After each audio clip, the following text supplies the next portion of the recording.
তো আজ আমি আর মা বানালাম বাড়িতে পিৎজা। তার জন্য প্রথমে চিকেনটাকে 2 ঘন্টা ম্যারিনেট করে রাখতে হবে একটু নুন, হলুদ আর লঙ্কা গুঁড়ো দিয়ে। এবার কড়ায় তেল গরম করে তার মধ্যে ম্যারিনেট করা চিকেনটাকে দিয়ে ভালো করে ভেজে নিতে হবে। চিকেনের মধ্যে একটু হলুদ গুঁড়ো এবং সামান্য পরিমাণে লঙ্কার গুঁড়ো মিশিয়ে দিতে হবে। চিকেনের পুরটা এভাবেও রাখা যায়, কিন্তু আমার টেস্ট ওয়াইজ আমি এর মধ্যে একটু পিৎজা পাস্তা সস মিশিয়ে নিলাম। সসটা ভালো করে মেশানো হলেই আমাদের চিকেনের পুরটা কিন্তু রেডি হয়ে গেছে। এবার ব্রেডের মধ্যে ভালো করে সেই পিৎজা পাস্তা সসটা মাখিয়ে নিলাম। তারপর একটু মেয়োনিজও মাখিয়ে নিলাম ভালো করে। এবার বানিয়ে রাখা চিকেনের পুরটা পিৎজার ওপর ভালো করে দিয়ে দিলাম।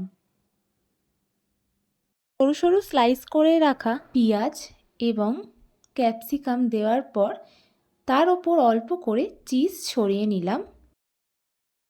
পিৎজার ওপর চিজটা ভালো করে দেওয়া হয়ে গেলে একটা ননস্টিক প্যানের ওপর ভালো করে বাটার ব্রাশ করে পিৎজাটাকে দিয়ে দিতে হবে।